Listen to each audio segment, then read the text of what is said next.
سلطان احمد علی صاحب ہمارے ساتھ اسلام آباد میں موجود ہیں. حضور یہ بتائیے کہ ایک تو آپ کی تصانیف میں ہمیں مختلف جہات نظر آتی ہیں، خاص طور پہ آپ کے یہاں جو مرشد کا تصور ہے اور فقر کے حوالے سے جو آپ کی تعلیمات ہیں، میں چاہتا ہوں ذرا وہ لوگوں کو آپ بتلائیے، کیونکہ ایسا لگتا ہے کہ جب آپ کے اشعار پڑھے جائیں تو قرآن کی کوئی نہ کوئی آیت جو ہے اس کی انٹرپریٹیشن نظر آتی ہے، حدیث کی انٹرپریٹیشن نظر آتی ہے، بالخصوص غوث پاک رضی اللہ تعالیٰ عنہ کے حوالے سے جو آپ نے عقیدت کا اظہار فرمایا ہے، کس طرح فرمایا بتائیے. السلام علیکم، بہت شکریہ جنید صاحب. میں ایک تو فقر کے حوالے سے یہ عرض کرنا چاہوں گا کہ حضرت سلطان باہو رحمۃ اللہ علیہ کی جتنی تعلیمات ہیں ان کا بنیادی نقطہ نظر جو ہے وہ فقر ہے. اور ڈاکٹر تنوری صاحب تشریف فرمائیں، یہ بھی اس بات کو جانتے ہیں کہ حضرت علامہ اقبال کا جو تصور فقر ہے وہ انہوں نے بنیادی طور پہ حضرت سلطان باہو رحمۃ اللہ علیہ کا جو تصور فقر ہے اس کے قریب اس کو وہ لے کے آئے ہیں. اور ان کے نزدیک جو فقر ہے یہ مومن کی ایک وہ توانا قوت ہے جو اس کے اندر قوت عمل کو، اس کے اندر جہد و تحرک کو پیدا کرتا ہے اور اس کو جمود اور تعطل سے نجات عطا کرتا ہے. جو تصوف کے بارے میں حضرت سلطان باہو رحمۃ اللہ علیہ کا ایک بڑا منفرد اسلوب ہے وہ یہ ہے کہ آپ لفظوں کو حرفوں کے اندر تقسیم کر کے اس کی تشریح کرتے ہیں. مثال کے طور پہ آپ یہ فرماتے ہیں کہ اگر تم فقر کو سمجھنا چاہو تو فقر کے 3 حروف کے اندر غور کرو، فقر کی فے میں، فقر کی قاف میں اور فقر کی را کے اندر. آپ فرماتے ہیں کہ فقر کی جو فے ہے یہ آپ کو فنائے نفس سکھاتی ہے، اور فقر کی جو قاف ہے یہ آپ کو قرب الہی سکھاتی ہے، اور فقر کی جو رے ہے یہ آپ کو راستی کے اصول کے اوپر گامزن رہنا سکھاتی ہے، جس کی بات بھی ہو رہی تھی. کیا کیا اس کے بعد جب آپ مرشد کی بات کرتے ہیں تو مرشد کو بھی آپ اسی طریقے سے واضح کرتے ہیں. آپ یہ فرماتے ہیں کہ مرشد کو سمجھنا ہے تو مرشد کے حروف کے اندر غور کرو. اچھا، میم، رے، شین اور دال. آپ فرماتے ہیں کہ میم سے مراد جو ہے وہ محبت الہی ہے، میم سے مراد مجلس مصطفیٰ صلی اللہ علیہ وآلہ وسلم کی حضوری ہے، اور میم سے مراد جو ہے وہ آپ فرماتے ہیں کہ مرد خود آگاہ بننا ہے. اس کے بعد آپ فرماتے ہیں حرف رے جو ہے یہ آپ کو 2 چیزیں سکھاتا ہے، ایک رضائے الہی سکھاتا ہے اور دوسرا یہ سکھاتا ہے کہ روا نہ رکھا جائے تعلق غیر اللہ کے ساتھ. اس کے بعد آپ فرماتے ہیں کہ حرف شین ہے، حرف شین سے 2 چیزیں مراد ہیں، ایک یہ کہ اس کو شوق طلب الہی نصیب ہو، اور دوسرا یہ کہ وہ شغل استغراق حق کے اندر رہے ہر وقت. اس کے بعد حرف دال آتا ہے، اور حرف دال سے آپ فرماتے ہیں کہ مرشد کی 2 صفات ہیں، ایک یہ کہ وہ داعی الاللہ ہو، اور داعی الاللہ کی جو اصطلاح ہے اس پہ بڑی آپ نے خوبصورت روشنی بھی ڈالی ہے تفصیل میں. حضرت سلطان باہو رحمۃ اللہ علیہ نے وہ یہ فرماتے ہیں کہ جو دنیا و مافیا سے، عقبہ سے اور لذات بہشت سے بندے کو بے نیاز کر کے اللہ کے لیے خالص کر دے. اور حرف دال سے دوسری مراد آپ یہ فرماتے ہیں کہ اس سے یہ مراد ہے کہ جس کو دائمی شوق نصیب ہو، جس کو دائمی طور پہ اللہ تبارک و تعالیٰ کا قرب نصیب ہو. اور یہ جو دونوں چیزیں ہیں یعنی فقر بھی اور مرشد بھی آپ کے نزدیک جو اولیاء کاملین ہیں اور جو صوفیاء ہیں ان میں آپ نے بہت توصیف کی اپنے پیر سیدنا غوث الاعظم محی الدین شیخ عبد القادر جیلانی رحمۃ اللہ تعالیٰ علیہ کی. آپ نے جیسے جی ذرا یہ بتائیے، اب ذرا سلطان صاحب یہ بتائیے غوث پاک رضی اللہ تعالیٰ عنہ سے آپ کا تعلق. حضرت غوث الاعظم رضی اللہ تعالیٰ عنہ سے آپ کا جو تعلق ہے وہ اس طریقے کا تعلق ہے کہ جیسے ایک ملاقات نہیں ہے، یعنی بعد زمانی ہے. حضرت شیخ عبد القادر جیلانی رحمۃ اللہ علیہ آپ 6 صدی ہجری کے اندر گزرتے ہیں، اور حضرت سلطان باہو رحمۃ اللہ علیہ حضرت غوث الاعظم کے تقریباً 500 سال بعد اس دنیا کے اندر آتے ہیں. لیکن آپ جب حضرت سلطان العارفین کی عقیدت دیکھتے ہیں، حضرت سلطان العارفین کی کشش دیکھتے ہیں تو اس طریقے سے محسوس ہوتا ہے کہ اللہ تعالیٰ نے ان دونوں لوگوں کے درمیان زمان اور مکان کی حد کو ختم کر دیا تھا. سبحان اللہ. اور آپ جس وقت بھی کسی اس طریقے کی روحانی تجربے سے گزرتے ہیں تو آپ اپنے پیر کو یاد کرتے ہیں. مثال کے طور پہ آپ کے پنجابی کے بڑے معروف ابیات ہیں جن میں آپ کہتے ہیں کہ سن فریاد پیراں دے پیرا، میری عرض سنی کن دھر کے ہوں، بیڑا اڑیا میرا وچ کپراں دے، جتھے مچھ نہ بیندے ڈر کے ہوں، واہ۔ پیر جلانی محبوب سبحانی میری خبر لیو جھٹ کر کے ہوں آہا۔ پیر جنہاں دے میرا یا حضرت باہو سوئی کدھی لگ دے تر کے ہوں۔ اللہ۔ اور آپ نے ابھی جو حضرت سلطان باہو رحمۃ اللہ علیہ کا بیت پڑھا کہ بغداد شہر دی کیا ہے نشانی، میں نے اسی کو اردو میں اس طریقے سے لکھا تھا بسم کہ اللہ۔ کرچیاں جس میں شکستہ کی بنا کر کفنی،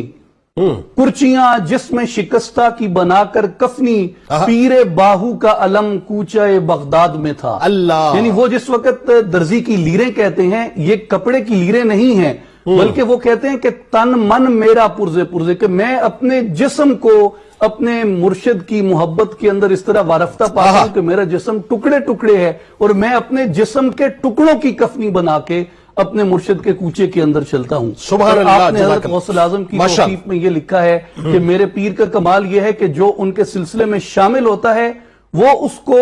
یہ تمام صفات جو ایک مرشد کی ہیں آپ اس کے وجود کے اندر پیدا کر دیتے ہیں، ماشاء اللہ۔ یعنی محبت، رضا، شوق اور دائمی حضوری۔ ماشاءاللہ ماشاءاللہ۔ سلطان صاحب یہ بتلائیے، یعنی اصلاح نفس کے حوالے سے آپ کے اقوال اٹھا لیجئے، آپ کے ارشادات اٹھا لیجئے، آپ کی شاعری اٹھا لیجئے، ایسا لگتا ہے کہ اصلاح معاشرہ پر مبنی ہے، اور بڑی یعنی انتہائی اس میں ریلیونسی نظر آتی ہے کہ بہت عام سی گراس روٹ لیول کی مثالیں جو ہیں وہ دے کے عام لوگوں کو عام سی باتیں اور عام انداز میں سمجھاتی ہیں، اور ایسی سمجھاتی ہیں کہ اس کی مٹھاس، اس کی چاشنی جو ہے لوگوں کو سمجھنے پہ مجبور کرتی ہے کہ ہاں کچھ تو ہے جو ہمیں سمجھنا چاہیے۔ ذرا آپ تفصیلاً اس پہ ذرا کلام فرمائیے کہ آپ کے پیغامات کیا ہیں، اور آج کے معاشرے میں خاص طور پہ ہم اصلاح معاشرہ کے لیے آپ کو کیسے دیکھ سکتے ہیں، آپ نے خاص طور پہ بیان کرنا ہے۔ جی جنید صاحب، بنیادی طور پہ حضرت سلطان باہو رحمۃ اللہ علیہ اس طبقہ صوفیاء سے ہیں جن کی فکر کے اندر ایک مکمل فلسفہ موجود ہے، ٹھیک۔ اور صوفیاء کی فکر کا ایک خاصہ یہ ہے، جیسے حضرت علامہ اقبال نے اپنے بارے میں بھی کہا ہے نظیری کا شعر لے کے کہ چوبے ہر نقل کے ممبر نہ شود دار کنم، اگر کوئی ایک چیز وہ ممبر نہیں بن سکتی تو وہ اس سے دار منصور بنا لیتے ہیں۔ صوفیاء کی تعلیمات سے دونوں پہلو نکلتے ہیں، یعنی وہ ظاہر کا بھی اور حقیقت کا بھی، اور جو ظاہر کا پہلو نکلتا ہے بنیادی طور پہ وہ اخلاق کا پہلو ہے اور وہ آداب کا پہلو ہے۔ حضرت سلطان باہو رحمۃ اللہ علیہ کا بہت زیادہ ایمفسس ہے اس بات کے اوپر کہ بندے کے وجود کے اندر آداب اور اخلاق کا ایک سورج چمکتا ہوا روشن ہونا چاہیے۔ اس کے لیے آپ کہتے ہیں کہ علم پڑھیا تے ادب نہ سکھیا، کی لینا علم نو پڑھ کے ہو۔ تو آپ کے نزدیک جو علم ہے اس کے ساتھ بندے کے وجود کے اندر آداب کا ہونا ضروری ہے۔ آداب میں جو آپ نے اولیت دی ہے وہ آپ نے دوسرے لوگوں کا احساس کرنے کی دی ہے،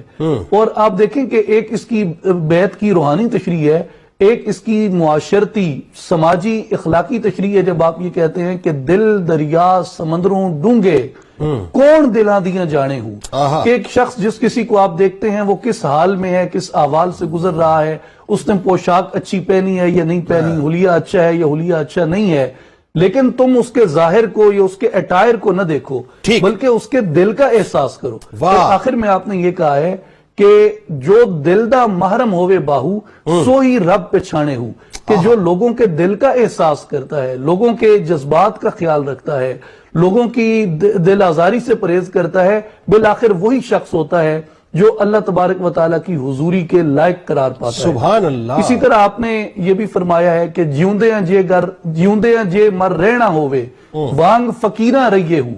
اگر تم موتو قبلہ انت موتو کا مرتبہ حاصل کرنا چاہتے ہو تو فقیر کی طرح رہو۔ اور پھر آپ نے فقیر کا بتایا کہ فقیر کی اخلاقیات کیا ہے، وہ آپ یہ فرماتے ہیں کہ جے کوئی سٹے گدڑ کوڑا وانگ اروڑی سہیے ہو، جے کوئی کڈے گالا مندے جی جی اسنو کئیے ہو، گلہ علامہ بنڈی خواری یار دی پاروں سہیے ہو، کہ اگر کوئی تم پہ کوڑا کرکٹ پھینکتا ہے تو اس کو خوش اسلوبی سے سہو اور برداشت کرو، اگر کوئی تمہیں گالیاں دیتا ہے تو اس کا یہ مطلب نہیں ہے کہ اس کے جواب میں آپ گالیاں دو، بلکہ آپ اس کو تحمل سے برداشت کریں۔ اور اگر کوئی آپ کو برا بھلا کہتا ہے تو اللہ کی رضا کی خاطر اس کو معاف کر دیا جائے۔ واہ کیا میٹھی تعلیم۔ اور آخر میں آپ کہتے ہیں کہ قادر دے ہاتھ ڈور اساڈی، قادر دے ہاتھ ڈور اساڈی یا حضرت باہو جیوں رکھے تیوں رہیے ہو، ہمیں اپنے آپ کو قادر مطلق اللہ جل شانہ کی رضا کے تابع رکھ کے چلنا چاہیے۔ اور ایک بڑی خوبصورت چیز جو حضرت سلطان باہو رحمۃ اللہ علیہ نے آپ نے بیان کی ہے، اور وہ یہ ہے کہ آپ کی ان چیزوں کو ضرب المثل بنا دیا گیا، اور وہ آپ یہ کہتے ہیں کہ نال کو سنگی سنگ نہ کریے، کل نو لاج نہ لائیے ہو، کہ جب دوست ڈھونڈو تو ایسا دوست ڈھونڈو جو تمہاری دوستی کو لاج نہ لائے، اور تم میں کدی تربوز نہیں ہوندے باویں توڑ مکے لے جائیے ہو، کہ اگر کسی کا باطن کڑوا ہے تو وہ کبھی میٹھا نہیں ہو سکتا، اس کو جدھر بھی لے کے جایا جائے، اور کاماں دے بچے ہنس نہیں ہوندے باویں موتی چوک چگائیے ہو، اور کوڑے کھو نہیں مٹھے ہوندے یا حضرت باہو باویں سہ منا کھنڈ پائیے ہو۔ تو آج کے عہد میں جو ریلیونسی ہے حضرت سلطان باہو رحمۃ اللہ علیہ کی اور ان صوفیاء کی تعلیمات کی، میرے خیال میں ہمارا جو یہاں پہ مورل سٹرکچر جس طریقے سے کولیپس کر رہا ہے، میرے خیال میں ان فریزز کو جو ان صوفیاء نے اختیار کی ہیں، ان کو دنیا کے اندر انٹروڈیوس کروانے کی ضرورت ہے، لوگوں کو بتانے کی ضرورت ہے، اور فنکشنل لیول پہ لوگوں کے اندر اس بات کو ایک متحرک قوت کے طور پہ ڈالنے کی ضرورت ہے کہ لوگوں کے اندر یہ چیزیں ریفلیکٹ ہوتی نظر آئیں۔ اور جس طریقے سے اس سے پہلے بھی بزرگوں نے گفتگو کی، اور انہوں نے یہی فرمایا کہ یہ مرشد کامل کی نگرانی میں ہوتا ہے، اس کے لیے تربیت کا ایک پروسیس ہے، جب تک آپ تربیت کے اس پروسیس سے نہیں گزرتے تب تک یہ چیز پوری طرح بندے کے وجود کے اندر فنکشنل نہیں ہوتی۔ ماشاءاللہ۔